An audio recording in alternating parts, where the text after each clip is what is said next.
Hello and welcome back to our channel. I'm here with Deborah. She recently went on a trip to Nashville with her family, so she's going to tell us all about it. Some of the things that went really well and some of the things that she wished she could change. Hi Deborah, so tell us, why did you go to Nashville? Well, so I went with my husband and my two daughters, Elizabeth and Madison, and we chose Nashville, Tennessee because my youngest daughter was turning 21, and we thought it'd be really super fun to have that experience with her. And Elizabeth, her birthday was like the following month, so we wanted just to go somewhere where we could enjoy like live music, some really good restaurant scenes, and while we were there, we visited the Music Hall of Fame Museum. And we also, my husband is a guitar enthusiast, so we visited the guitar stores, and let's see, where else Did you go to the Gulch? Yes, the Gulch.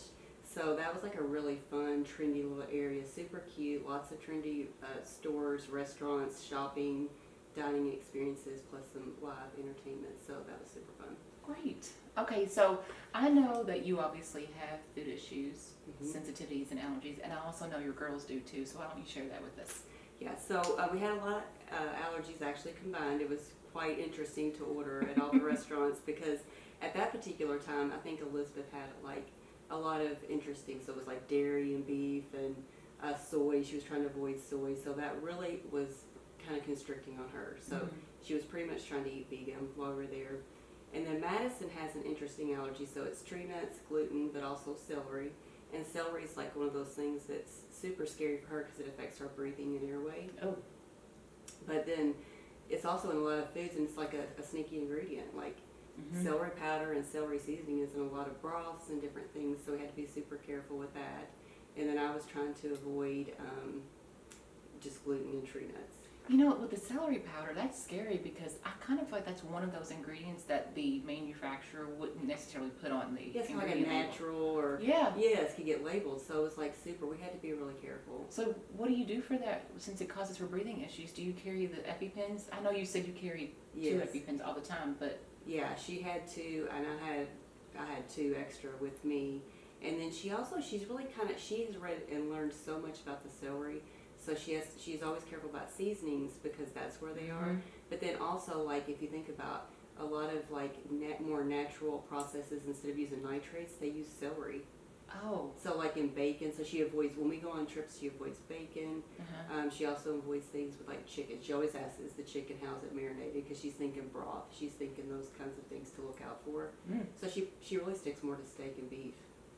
You see, that's so important to even know. So I'm glad that you were to share that with us. So how do your allergies and sensitivities then affect, the way that you choose a trip or plan for your trips? Okay, so I have the tips and tricks travel pack that I carry everywhere. So depending on where I go, I might put a few extra things in them. That's always ready. I always just double check to make sure it has like new stuff in there, or like things that are not going to be expired soon. I check for that, but I grab that bag and I'm pretty much ready for any trip. And there's actually a video that you just recently put out that was for tips and tricks. Sorry. About packing. We do have a visitor. So if you hear a little meow, that's Sally. Yeah, she's right? talking, yes. And she doesn't usually even come out, so I'm so surprised. Right, so she's just wanting to say hello to all y'all. Okay, and she's even rubbing its mouth like she never comes near me. So this is fine. Okay, so we were talking about how your allergies and sensitivities affect your trip choices and the way that you pack, but you were talking about the way that you pack, but how do you choose a place to go based on all you three having these issues? Just because I've been there several times, I've had great success in the past. When I go there, I've never had any symptoms or any negative reactions or anything. I feel like a lot of the restaurants there are pretty well educated. Like when you go there, you feel more confident, and there's just a lot of choices, and everybody's friendly. It's like a lot of good Southern hospitality. That's true. They seem more caring, and it's more relaxed for sure. So you chose this time of year because it was Madison's birthday, but would you have necessarily waited later in the year based on, the seasons or something like that? Or did you feel like it was still comfortable to go in the summertime? In the summertime. Yeah, it was for me. I know I mentioned in another video that I have to be really careful about the histamine outside and being in the pollinated areas when Kentucky's turning over to spring. and at that time, Tennessee is still turning over. Yeah, that's true. So I think like for me, like going to places, I always try to think like from March through the end of May, or kind of like I'm probably more least likely to be successful if I have like a pollen or grass or trees, just depending on what's blooming at that time. So I feel like at the end of June, I'm pretty well set because I don't have like a lot of problems with grasses and stuff. And I think it's warmer there, so everything's a little bit ahead of Kentucky. So I feel a little more confident. Do you prep your body before you go? I did not. You didn't. Do you normally do that? No, I don't. No. I try to do that sometimes when I'm going to a place that I know is going to be high in pollen. Yeah. So, for example, we travel to Hilton Head often, and I know that their pollen is so heavy around that May time frame, which is when we tend to go a lot. And I will prep myself, like give myself extra boost on histamines or antihistamines and things like that. Yeah. Make sure the whole week before we go that I'm eating low histamine foods and stuff. That's helpful. Yeah. I find that to be helpful. So I was wondering if you do the same Yeah, thing. no, I don't do that, but it's probably a good thing to do. So what was the most memorable part of your trip? Well, I guess we loved the live music. And your girls are kind of like paparazzi. Yes. So yeah, so it's always like you feel like you have the paparazzi with you. Like they're like, picture. So every scene is a reason to take a picture, and we got some really good family photos. It was a good time, and we really enjoyed they had a lot of places marked that these are trendy, these are who our influencers are, where they're going, where they tell us to go. So we had like a huge list. So I guess the most memorable for me was when we went to the jazz, like the Boogie and Blues bar on Printer's Alley. We really loved that location. It was just super a fun vibe. It was exciting, and I'll share some of the footage of that in this video. But it was just a great upbeat atmosphere. Now, did you all eat there or just have drinks? We just had a couple of drinks and watched the show, and they're just so well. Like the music's always good. You always know the songs, and it's just fun. They go around the room with their instruments. They really entertain the crowd. It's just a great scene. So that was super. Well, fun. when we go together, I think I'm gonna go there. Yeah, that's super fun. Yeah. So then, did you make any special requests? I know you drove, right? You didn't fly. Yeah, we drove. There's no reason to fly to like Tennessee from where we are. So you drove. But did you make any special requests from the hotel before you went? No, and that was a big mistake. Like after watching your video, like what you do when you went to Mexico, you said you called ahead. This is what you do every single time. It was just a good reminder because I've always felt safe. We stayed at the same hotel we've stayed in before because we trusted it so much. But and what hotel was that? It was the Omni downtown, and it's a great location. You can walk to so many restaurants. You can walk if you're going to see a game. You can, the Music Hall of Fame's just pretty close next door. So there's a lot of easy access from there, and a lot of like fun things to do in the hotel.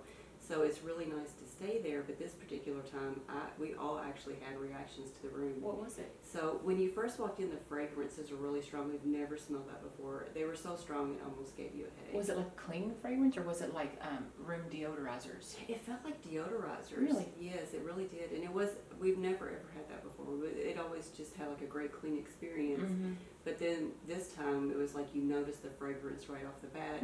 And then even though we tried to ventilate the room as well as we could, but we felt like there was something else going on. Like it had to be the air filters. You said you have those changed out in your video, like you always request that. We checked the pillows, like is the pillows, are they feather? So we did as much as we could, but we were constantly rebounding. And every single morning we'd wake up, we had sinus headaches, sinus issues. And then you get out of the room and go and you feel better. And then you come back and sleep in it, So it's like starting all over every single day. Because my first thought was maybe it was, maybe it was the person who stayed in before, and they, some people wear lots of perfume and it kind of just lingered in the air. But you said the whole time, every time you came back to the room. Yes. So it was definitely something in the room. I think so. Yes. Yeah.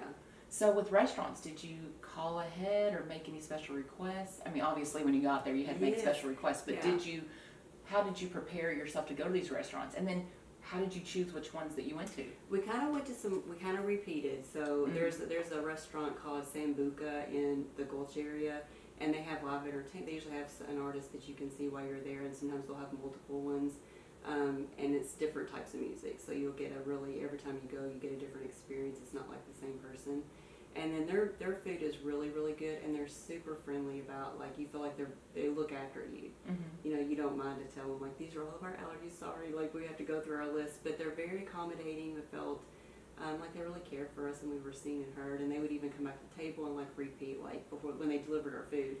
Like, they would hand you your plate and then say, recap what your allergies were. Like, this is tree nut free, it's gluten free, we substituted this if they needed to, or they would even come back and ask. So we just had such great success, and we love those places. So it was like, you know, a no-brainer. Like, let's go back here. This is where we feel comfortable. So we kind of did a lot of repeat. We went to the Blanco, the Mexican restaurant. They are super friendly, same thing. And then we went to Sambuca, and then we did the Blake Shelton's place. And that was actually, like, super fun. You asked a minute ago, like, what was something that was like a... Madison was so excited because they had Diskin cider on tap, and it was the first time it was like a gluten-free drink on tap. About that. Yeah, and it's a Tennessee product, and she just loved it so much. She just thought it was so good. Because usually the cider ones, like the apple orchard or whatever that is, it's so sweet and stuff. Is that one really sweet? It tastes more like beer. Okay, I like that better because it's too sweet. I'm like, oh, it's so much sugar, and then you're. So then you had mentioned that. You all like to go back to the same places and stuff because you feel safe.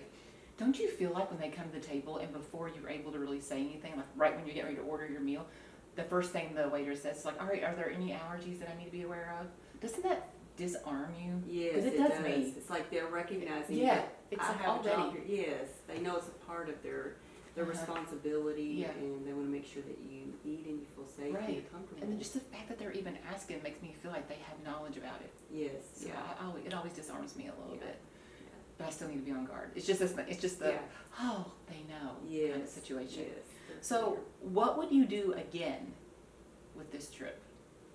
Okay, so you said you definitely would go back to the Blake Shelton. Yes, I would. Just because they have a great rooftop, great entertainment. They had entertainment on a couple of different floors, and it was different at each place. Like, the music was different, so you could have good choices. Their food there, I think they had gluten-free buns, gluten-free bread. It was a very gluten-friendly environment.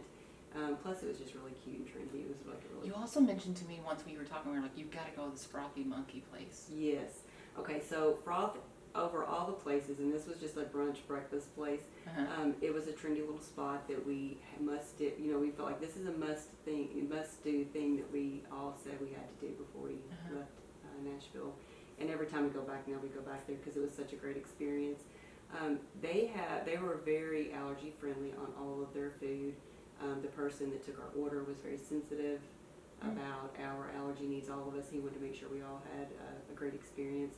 But their gluten-free bread is literally 2 inches thick. I mean, and it's a normal size piece of bread, but it's like 2 inches thick. I have pictures, so I'm going to share them, in this video. Can you imagine that with French toast? It was so wonderful. And you couldn't even tell. You know how some gluten-free bread falls apart? Well, and they're teeny, there's that thin, and they're teeny tiny. And yeah, I felt privileged in there with all this. It was Texas style toast, wasn't it? It wasn't Tennessee toast. It was Texas toast. It was so good. It was so good. And we were all so excited, and we got our loaf. We actually bought a loaf and brought it home. Oh, I didn't know you could. Yeah. Well, I bet you can because they make it there. They were going to want to share it with everyone, right?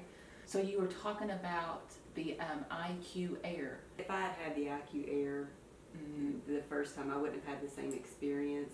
So I'll take it for sure. And the room. Yeah. Definitely. So you had mentioned it in your packing video. For those of you who don't know what an IQ Air is, go back and check out that packing video. And we'll have a link below in the description. So you can, okay. Do you have any fresh perspectives about travel based on this trip that you've had?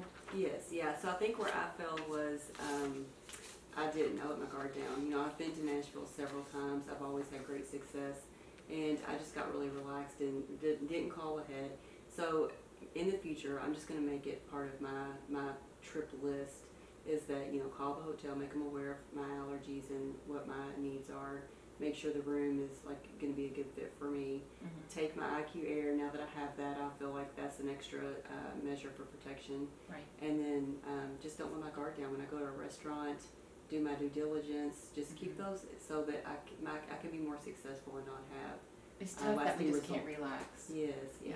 But you never know. Like you were just saying, every experience is a different experience, even though you're going to the same place. So you have to always keep your guard up.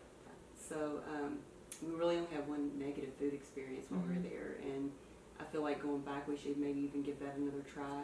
I think it was Madison Elizabeth went back there and said they didn't have the same issue. Yeah, same Good for issue the second time. So Yeah, and that's a good point to make. Just because you have unless it's like anaphylaxis and you rush to the hospital, I'm thinking maybe that's not a good place for you.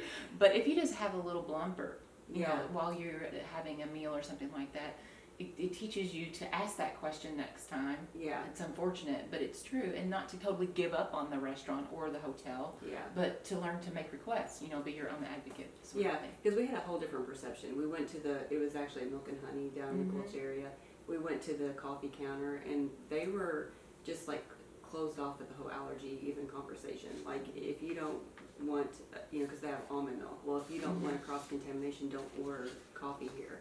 And you just felt so rejected. And so I left, and Madison Elizabeth stayed and ordered her coffee and just watched every single pour and just try to ensure safety. But I was just thinking, well, if they can't start here, then I don't want to eat here, you know. Right. But then going back again, you know, like Madison went back there and had a great experience. And they do have gluten-friendly menu, free menu, and tree nut free. Like she said, they were super accommodating when you sat down and ate at the restaurant. Okay.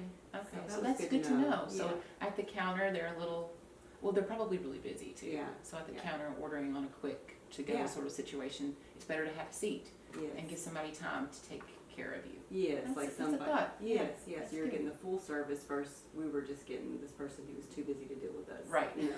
Yeah. Which is okay. I mean, come on. It happens. I mean, it happens. It's real life. So overall, what would you rate this trip? I would rate the trip overall. I mean, from experience of having fun, a 5. But honestly, because of the allergies and stuff, I would have to say a 4. Okay. Good. Between the hotel and the restaurant experience. All right. Well, so that was Deborah's experience in Nashville, Tennessee. Thanks for joining us. Please like and follow our channel, and also check the notes below for any links that we have for items that we've mentioned or restaurants and things that we've mentioned. And go to our website for a more extensive description of our experiences with the restaurants. Yeah. Thank you.